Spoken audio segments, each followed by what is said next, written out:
Come with me to pastry school in New York City. This is day 6 and we're making caramel and candied orange rinds. I headed to class and we got started with the orange rinds because these take a really long time to cook. Chef showed us how he wanted us to prep the rinds, and then I got going cutting up all of our pieces. We put these in with some water and we brought this to a boil 5 separate times to get all of the bitterness out of the rind. Then we added them together with some sugar, let this boil and then come to a simmer, and these had to sit the entire class. After that was done, we moved on to our caramel. Chef did a full demo, so he began by heating up his heavy cream mixture and then moved on to the sugar. This is a dry caramel, so you just add your sugar into a hot pan and let it start to melt and brown. This was so interesting to watch. The second it starts to smoke just a little bit, you mix everything together, and Chef added his sugar in a few rounds and let it get a really nice, rich, dark color.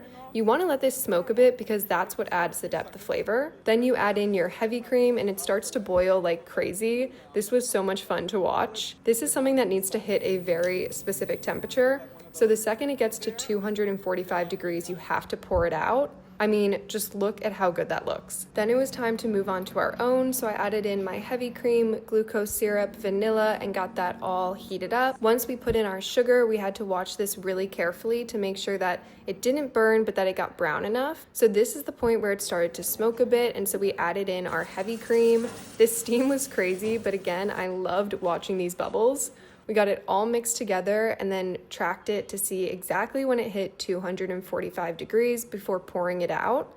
This has to set up overnight. I'm so sad because I cannot wait to taste this. Next, we were preparing some apple chips. So we used the deli slicer to get really thin cuts, and then we mixed these with some simple syrup and laid them out on a sheet pan to dehydrate in the oven overnight. We had a little bit more time at the end of the day, so Chef showed us some different fruit preparations and knife skills, how to properly cut them so they look attractive.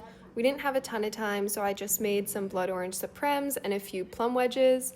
Then we checked on our orange rinds, which need a little more time, so we're gonna pick those up tomorrow and finish our caramel, come back to see how those turn out.